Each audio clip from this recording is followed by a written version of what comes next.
उनकी मीटिंग लीजिए। एक मिनट। जी दीदी। सबसे पहले तो जी आज आपका जो दिन है, आज जो दिन रहा, और ऐसे जी भी स्वास्थ्य फ्रीडम केयर की, मतलब आज की जो कहते हैं ना, नायिका आप ही हो। जी भैया, धन्यवाद। जमीनी स्तर की ऐसे नायिका आप ही हो। तो आपको सुनना हमारा फर्ज बनता है। तो आप अपने आज के सफर के बारे में जरूर बताएं। जी भैया। हाँ भैया, मैं बहुत दिनों से कोशिश कर रही थी स्कूल में डेमो के लिए। तो मैं नवंबर में भी गई थी पहले। तो उनके यहाँ कोई फंक्शन होने वाला था, फिर उन्होंने कहा कि आप बाद में जाइए आइएगा। तो मुझे दिसंबर नवंबर के लास्ट में भी मुझे दिल्ली जाना था शादी में। तो मैं तो एक तो मुझे सबसे बड़ा अफसोस ये है कि मैं 30 नवंबर को दिल्ली में थी, लेकिन मैं सोनीपत नहीं आ पाई।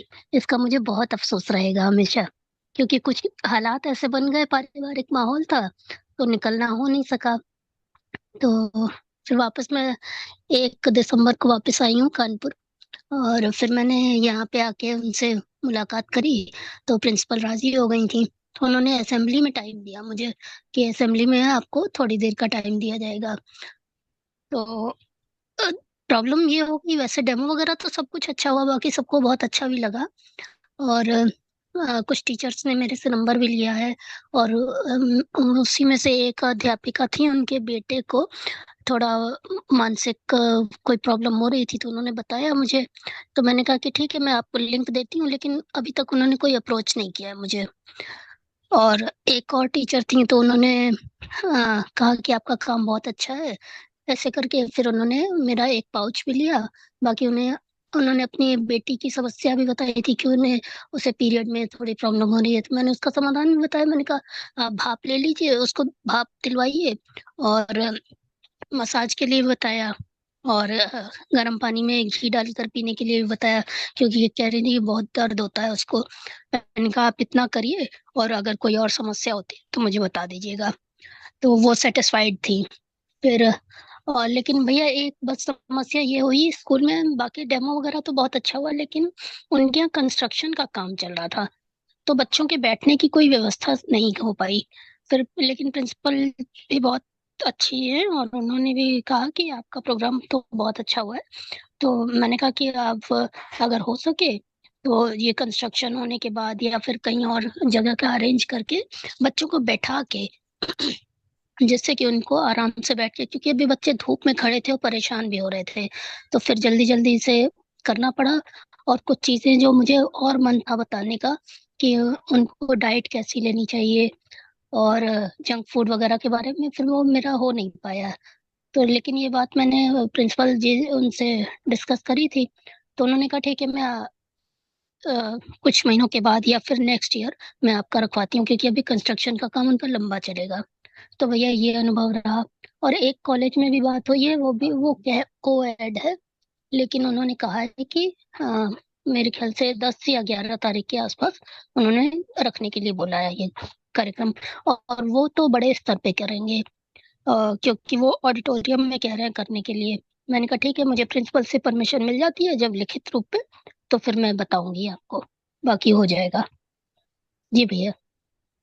जी। बहुत बहुत धन्यवाद दीदी जी आपका। भैया। जी। और आप जैसी बहनें माताएं की बदौलत ही जो हम सपना देख रहे हैं, स्वस्थ नारी, समृद्ध नारी, और यूं कह लें कि स्वस्थ परिवार, समृद्ध परिवार का, तो आप जैसी माँ बहनें बेटियां आगे आके जमीनी स्तर पे जब दौड़ लगाएंगी, मेहनत करेंगी, तो वो दिन दूर नहीं। तो आपको बहुत जी बहुत भैया। धन्यवाद। कोटि जी कोटि भैया, नमन। ये सब आपके और आप लोगों के सहयोग से ही संभव हो रहा है। मैंने आज रीना दीदी को भी लिख के भेजा था कि पहले तो किसी के सामने बोली नहीं निकलती थी, लेकिन अब जब मैं बोलना शुरू करती हूँ तो कोई और मेरे सामने बोल नहीं पाता है। उनकी बोलियां ये बंद हो जाती हैं। ये बात बहुत अच्छी लगी, और सच में मैं इसके लिए तो क्लैपिंग करूंगी, बहुत बढ़िया बात लगी। और धन्यवाद। कमेंट आने चाहिए थे, लेकिन अफसोस हमारे ग्रुप की बहनें सो ही रहती हैं। इतनी जबरदस्त बात इन्होंने कही कि जो पहले बोल नहीं सकती थी, आज वो किसी को बोलने नहीं देती थी। तो थोड़ी छोटी बात है क्या ये? मतलब बहुत बड़ी बात है, बहुत बड़ी। और धन्यवाद बहुत दीदी। बहुत बधाई हो आपको, सच में आपके जो फोटो, मतलब देखो शुरुआत हुई। आप इसको ये मत लीजिए कि भाई वहां ये था वो, तो कमियां हर जगह रहती है, लेकिन शुरुआत अच्छी हुई। आपका कॉन्फिडेंस अब मतलब बहुत हाई है, और अब आपकी जो शुरुआत हुई ये रुकेगी नहीं। अब क्या कॉलेज, क्या स्कूल, और क्या आपके जो आसपास के मोहल्ले वाले हैं, आप सबको कवर करेंगी।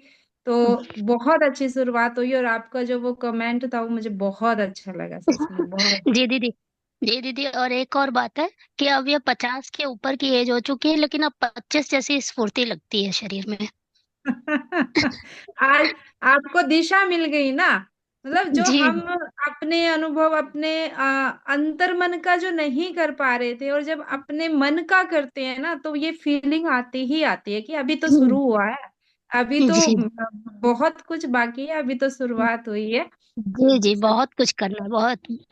जहाँ देखो वहीं बीमार लोग पड़े हुए हैं, जहाँ देखो मैं तो रास्ते में चलते हुए भी लोगों को इलाज बताते हुए चलती हूँ। ये बेटी कहती है मैं स्कूटी से ले चलूं, लेकिन मैं कहती हूँ कि नहीं, मुझे तो ऑटो से जाना है, टेम्पो से जाना है। क्योंकि क्या होगा ना कि चार लोग और मिलते हैं, तो आमने सामने जो बैठे रहते हैं, तो उनसे भी बात करती हूँ, तो उनसे भी बता देती हूँ। अक्सर किसी को गैस की समस्या है, किसी को खांसी हो रही है, कोई भी प्रॉब्लम होती है, वो उनका इलाज मैं बताती रहती हूँ। तो वो लोग अब करते हैं या नहीं करते ये तो पता नहीं चलता, लेकिन अगर करते हैं, लाभ होता है, तो दुआएं तो हमें ही मिलेंगी ना। मैं बस यही बिल्कुल सोच के करती हूँ।